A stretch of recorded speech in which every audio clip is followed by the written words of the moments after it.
자, 바로 이어서 미국 증시의 주요 변수들을 통해서 투자 인사이트 그리고 전략 세워보는 시간인데요. 도움 말씀에 MBN 고일드 신광선 매니저 나와 계십니다. 안녕하십니까? 네, 안녕하세요.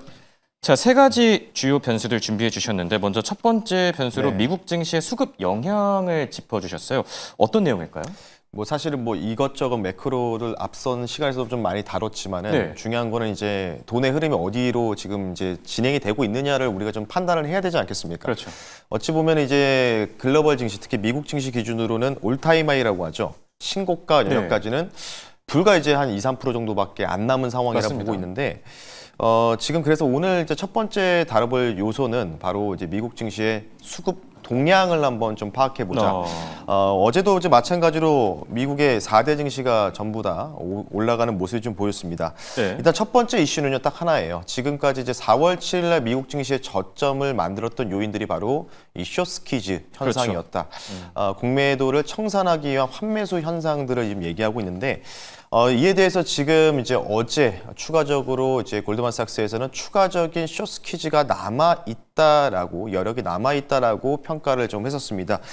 그에 대한 내용들을 좀 살펴보게 되면 특히 이제 포지셔닝에 대한 부분인데 사실 4월 7일 날 뭔가 이제 시장의 바닥을 만들고 증시를 어느 정도 크게 상승을 만들었던 요인들이 대부분 리테일 쪽, 바로 개인 투자자들의 매수세가 돋보였다라고 하는데 네. 최근 들어서 이제 한 이 7부 능선을 좀 넘어갔은 과정에서는 어떠한 세력들, 세력이라는 표현보다는 쉽게 수급 주체가 어디 네. 쪽이냐면 바로 헤지 펀드의 이 포지셔닝입니다. 어. 준비된 화면을 좀 보시면 좀 좋을 것 같은데 이 헤지 펀드들이 계속해서 시장에 대해서 좀 비관적으로 보고 오히려 시장이 좀 매도가 나올 때 지금 나오고 있죠. 계속해서 매도세, 특히 이제 그 우측으로 좀 이제 최근 데이터를 보게 된다면 이 헤지 펀드의 순 포지션들이 상당히 이제 셀링, 같이 패닉 셀링이 나오면서 같이 비중을 축소했었거든요. 근데 뒤늦게 지금 쫓아오고 있는 분위기라고 보시면 좋을 것 같아요. 그래서 이제 기준점으로 보게 되면 50% 정도 기준이 이제 0이라고 이제 보고 있는데 기준점을 네. 이걸 지금 현재 지난주 금요일자기 기준으로 51%가 넘어 있다. 그래서 그렇네요. 공격적으로 좀 순매수를 좀 하고 있다라고 좀 평가를 하고 있습니다. 그렇기 때문에 이제 계속해서 이제 긍정론자 입장에서는 미국 증시가 결국은 신고가 흐름을 보일 수밖에 없을 것이다라고 좀 얘기를 하고 있고요. 그리고 추가적인 부분들은 앞서 이 포지셔닝도 보겠지만 이제 CTA라고 표현하고 있습니다. 네. 이 시스템 매매 펀드라고 해서 쉽게 좀 말씀을 드리면 우리가 이제 자동차 운전을 하다 보면은 이제 내비게이션을 아마 지금 보실 텐데요. 만약에 우리 내비게이션이 500m 앞으로 좌회전하세요, 우회전하세요 하는데 이런 식으로 이제 시장의 반향이 어느 정도 결정이 된다, 상승한다 또는 하락한다에 따라서 이 CTA 알고리즘 매매로 인해서 자동으로 모든 매크로를 무시하고 매수나 매도를 하는 이 시스템 매매를 좀 표현하는데 이 네. 시트의 매수세도 어느 정도 효과가 있었다. 지금까지 약 한 달 동안 300억 달러 규모입니다. 우리나라 돈으로 하나로 따지면 42조 원 정도의 가량을 한 달 동안 집중적으로 매수가 됐다라고 좀 표현하고 싶고요. 예. 마지막으로 좀 준비된 그림 하나를 보면서 말씀드리겠습니다. 이게 좀 변수가 될 수가 있을 것 같아요. 네. 물론 이제 저는 개인적으로 신고가 흐름을 조금 예상을 좀 하고 있는데 약간 좀 지지부진한 모습을 보일 수 있는 게 바로 화면에 보이는 미국의 자사주 매입 현황이라고 보시면 좋을 것 같아요. 미국은 특별하게 돈의 흐름들이 대부분 자사주 매입, 빅테크들이 이제 실적 발표 이후에 이틀 뒤부터 자사주로 매입을 할 수 있거든요. 근데 이제 이게 6월 17일 차주 화요일부터는 전면적으로 금지 기간으로 들어갑니다. 예. 네, 근데 이게 모든 기업들, S&P 500 모든 기업들이 대부분 한 번에 들어간 게 아니라 실적 발표가 이제 순차적으로 이루어지고 있기 그렇죠. 때문에 17일부터 어떤 기업들 위주로부터 시작이 된다. 근데 이게 지금 보시면 곡선이 이제 올라가면 올라갈수록 블랙아웃, 자사주 매입을 금지할 수 있는 기간이 늘어난다라고 평가하고 있고요. 그 숫자가 나와 있죠. 7월 25일까지 빅테크 기업들, 엔비디아나 테슬라 같은 기업들이 자사주 매입이 이 기간 동안에는 발생하지 못한다. 그렇다는 얘기는 뭐냐면 쉽게 더 말씀드리면 이전보다 다른 뭔가 수급적으로 좀 막혀있는 흐름들이 차주부터 좀 펼쳐질 수 있는 가능성들도 배제해서는 안 된다. 이런 거를 좀 말씀을 드리고 싶고요. 마지막으로 좀 개인적인 좀 사견을 좀 말씀을 드리자면 이제 CPI 데이터에 대해서 계속해서 이제 오늘 밤에 발표가 네. 되잖아요. 근데 이제 CPI 데이터 관련된 부분들을 저는 개인적으로는 조금은 중요하지 않다라고 말씀드리고 싶어요. 왜 그렇게 생각하시죠? 일단은 1년 전부터 네. 1년 6개월 전부터 전부터인데 파월 연준 의장이 쉽게 얘기해서 CPI보다는 개인 소비자 지출 물가 지수죠. 예, PC PC. 지표를 굉장히 더 중요하게 본다고 얘기를 했거든요.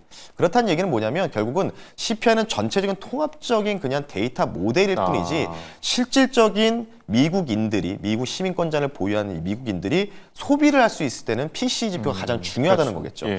그렇기 때문에 CPI 데이터는 물론 이제 저는 개인적으로 무난하게 나올 것으로 평가하고 있습니다. 그렇기 때문에 그렇게 증시를 뭔가 크게 올리거나 또 크게 내리는 역할을 하지는 않을 것이다. 이렇게 좀 말씀 한번 드려보겠습니다. 흥미롭네요. 네. 알겠습니다. 자, 이어서 두 번째 변수로 이번에도 좀 생소한 내용을 들고 오셨는데 네. 트럼프 어카운트, 그러니까 트럼프 계좌에 대한 내용을 준비해 주셨어요. 맞아요. 이게 네. 사실 국내 투자자분들 입장에서는 이게 뭐지? 뭐 트럼프 계좌가 있었다고? 그럴 수도 있을 것 같은데 네. 관련 이슈도 같이 정리해 주시죠. 이게 뭐 언론에서 이제 보도가 된지 안 된지 모르겠는데 네. 어제 이제 저녁에 이제 발표된 내용이다라고 보고 직접적으로 트럼프 대통령이 또 연설을 통해서 네. 나왔던 내용이라고 보시면 되는데 쉽게 얘기해서 뭐냐면 2025년부터 2028년 사이 이제 앞으로 28년까지 태어난 이런 뭔가 유아동을 위해서 신생아들 그렇죠. 대상이네요. 신생아들 예. 기준으로 해서요. 이제 돈을 지급하겠다. 지수 연동형 펀드에 투자할 수 있는 계좌를 지급하겠다라는 뭔가 이제 어찌 보면 이제 복지적인 이제 정책이라고 좀 보면 될 것 같아요. 그래서 지금 대략적으로 한 $1,000 정도를 최초로 입금해 주겠다라고 지금 그러니까 주정부가 아니라 이제 기본적인 이제 백악관에서 이제 발표했던 내용이라고 좀 보시면 좋을 것 같고 이게 이제 해당 계좌가 세금 이연 방식입니다. 텍스를 이제 이연하는 방식이기 때문에 주로 이제 미국 증시 특히 S&P 500을 추종하는 이제 인덱스 펀드와 같은 계좌로 지급을 하겠다는 거거든요. 그럼 $100면 우리나라 돈은 이제 우리나라가 이제 달러가 좀 떨어졌으니까 대략적으로 한 120에서 130만 원 정도 되지 않습니까? 그러니까 쉽게 얘기해서 지원금을 좀 주겠다는 거겠죠. 좀 우리가 이제 이거를 좀 제가 다뤄본 이유는 뭐냐면 결국은 물론 앞서서 뭐 중간 다음 주부터 자사주 매입이 조금은 금지되는 기간도 있어서 주가가 좀 지지부진할 수 있지만 어쨌든 이런 부분들이 유동성을 또 한 번 공급할 수 있는 척도가 될 수 있다 이렇게 좀 평가를 하고 싶고요. 물론 이게 백악관에서 밀어붙인다고 된다는 보장은 없습니다. 근데 중요한 건 이제 하원과 상원도 거의 뭐 공화당이 대부분 이 주도권을 잡고 있는 상황이기 때문에 대부분 통과될 거라 보고 있거든요. 물론 이제 주력 그런 뭔가 이제 의원들 자체는 약간의 좀 너무 포퓰리즘 정책이 아니냐라는 식으로 좀 반대 의사를 좀 표현하고 있지만 어쨌든 지금까지 트럼프 대통령의 그런 뭔가 기조를 살펴보게 된다면 이러한 이 트럼프 어카운트 관련된 부분들을 어찌 됐던 간에 시간을 두고도 통과시킬 가능성은 있다. 그럼 결국은 이에 대한 부분들이 어느 정도에 반영되냐. 당장은 유동성에 대해서 반영은 안 될 겁니다. 하지만 대략적으로 한 하반기부터는 이에 대한 부분들이 좀 반영될 가능성이 있기 때문에 어느 정도 제가 좀 드리고 싶은 것은 뭐냐면 지금 M2 통화 증가도 계속해서 고공행진하고 있고 MF 펀드도 올라가고 있는 상황에서 여기다 플러스해서 정부에서의 지원금까지 들어온다. 그렇다는 얘기는 뭐냐면 뭔가 쉽게 증시 자체가 뭔가 큰 악재가 나오더라도 크게 빠질 일은 없을 것이다. 뭔가 밑에서 받쳐줄 수 있는 유동성 자금들이 대기가 많다는 점을 좀 강조드리고 싶기 때문에요. 그 부분도 참고하시면 좋을 것 같습니다. 네, 알겠습니다. 자, 그리고 국내 증시 변수도 같이 점검해 볼까 하는데 지금 국내 증시 코스피 거침없이 오르고 있거든요. 2,900을 향하고 있는데 어떤 변수들이 있을까요, 앞으로? 뭐 일단은 사실 어느 정도 증시에 대해 투자하신 분들은 이게 맞나 싶을 정도로 국내 증시가 너무 안 어울리는 모습을 보이다 보니까 사실 이제 21년도 이에 굉장히 국내 증시가 좀 3년 동안 침체 과정을 좀 겪었었잖아요. 뭐 여러 가지 지정적 리스크도 있었지만 일단 개인적으로 좀 보게 될 때면 단기적인 좀 이제 이 과열에 따른 사실 좀 과열이긴 합니다. 신용도 많이 올라온 상황이고 그에 대해서 좀 기술적인 조정은 불가피한 상황이다. 언제든지 나올 수 있다는 점 여러분들한테 좀 말씀을 좀 드리고 싶고요. 근데 이게 뭐 중간에 크게 뭐 이전처럼 뭐 급락이 나오는 것보다는 더 가기 위한, 더 올라가기 위한 건전한 뭐 그렇죠. 과정인가요? 좀 뭔가 건전한 조정이 나올 가능성이 높다 이렇게 좀 말씀드리고 싶고요. 어제 이제 이재명 대통령께서 특히 세 번째로 이 중국과 그런 뭔가 이 통화를 좀 진행했었죠. 시진핑 국가주석과 30분 정도 통화를 했었는데 이에 대해서 굉장히 좀 이제 이전 정부 대비해서는 관계 개선을 어느 정도 원복시킬 수 있다는 또 이제 긍정적인 시선이 있다 보니까 외국인들이 계속해서 뭔가 긍정적으로 코스피 증시 위주로 좀 사고 있다라고 좀 보고 있는데 개인적으로 이제 대부분 이제 뭐 중국 향 매출 비중이 높은 기업들을 대부분 뭐 코스메틱 쪽이라든지 의와 관련된 헬스케어 쪽을 좀 많이 이야기를 좀 하시는데 실질적으로 매출 비중이 높은 건 국내 시가총액 1위 기업이죠. 삼성전자다. 삼성전자 주가가 사실 최근에 좀 재미없는 모습을 좀 보이고 있지 않습니까? 근데 어느 정도 이 부분들이 지금 이제 대부분 방산이나 지주사, 뭐 증권사 관련된 기업들 위주로 주가 상승이 나오고 있는데 네. 삼성전자는 못 갔거든요. 대략적으로 이제 계산을 한번 해보자면 삼성전자가 지금 이 구간에서 10,000원에서 11,000원 정도의 주가 상승 퍼포먼스를 보여준다라고 하면은 한 3,100포인트는 달성할 가능성은 충분히 있다. 좋네요. 올해 안에 네. 저는 가능할 거라고 보고 있고요. 지금 올해 안에? 당장은 좀 예. 불가능하겠지만은 어느 정도 이전에 21년도에 신고가를 갱신할 가능성이 삼성전자에 있다. 중과의 관계 개선이 어느 정도 나오게 된다면 네. 중국향 매출 비중도 점진적으로 완만하게 상승할 수밖에 없다. 그러면 자연스럽게 7만 원까지는 뛰어 올라갈 가능성이 높다. 이렇게 좀 말씀을 드리고 싶고요. 근데 문제는 딱 하나죠. 삼성전자 집중적인 수급이 몰려오게 된다면 중소형주 지금 화려한 종목 장세가 펼쳐지고 있지 않습니까? 네, 맞습니다. 정제주 중에서 그쪽으로는 조금 수급에 좀 맥이 좀 끊기는 현상들이 발생할 수 있다는 점을 한번 말씀 한번 드려보겠습니다. 네, 해당 내용들도 투자하실 때 참고하시면 좋을 것 같고요. 자, 끝으로 마지막으로 종목을 하나 짚어주신다면 네. 어떤 종목을 눈여겨보면 좋을까요? 뭐 좀 바닥권에 있는 종목을 좀 가지고 나왔고요. 네. 뭐 어느 정도 여러분들이 저가권이기 때문에 마음 편하게 지수 연동을 좀 예. 물론 지수 연동할 수 있는 종목이긴 하지만 오늘 이 종목을 좀 우리가 집중적으로 봐야 되지 않을까. 정책주이기도 하다고 좀 생각해서 가지고 나왔고요. 네. 종목명은요. SOPP 수비라는 종목을 한번 예. 말씀 한번 드려볼 수 있도록 하겠습니다.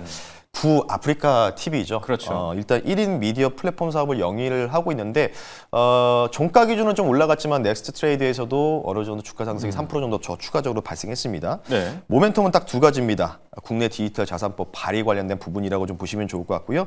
이 회사 역시도 스테이블 코인 자본 50억에서 5억 원 이하로 낮춰졌습니다. 그렇기 때문에 이전에 이제 21년도에 P2E 코인이라고 많이 들어보실 텐데요. 그에 대한 제2의 이 스테이블 코인 열풍에 대한 관련주들이 아마 엄청나게 반응을 할 가능성이 높다. 이렇게 좀 말씀드리고 싶고요. 숲 관련된 기본적인 기업 펀더멘탈을 따져보게 된다면 구독 요금제죠. 구독 요금제 3배 인상을 했기 때문에 이와 관련된 실적적 안정성도 기대가 된다는 점을 좀 참고하시면 좋을 것 같고요. 네. 가격 전략은 좀 간단하게 말씀드릴게요. 목표 가격을 좀 높게 좀 제시해드리면서요. 목표 가격 13만 원 선, 손절 가격은 8만 1,000원 선 말씀드릴 테니까요. 바닥권에서 조금 이제 천천히 우상하는 종목이기 때문에 네. 이런 종목들을 좀 잘 모아가시면 좀 긍정적인 또 계좌 수익으로 창출되지 않을까 싶기 때문에요. 참고하시면 좋을 것 같습니다.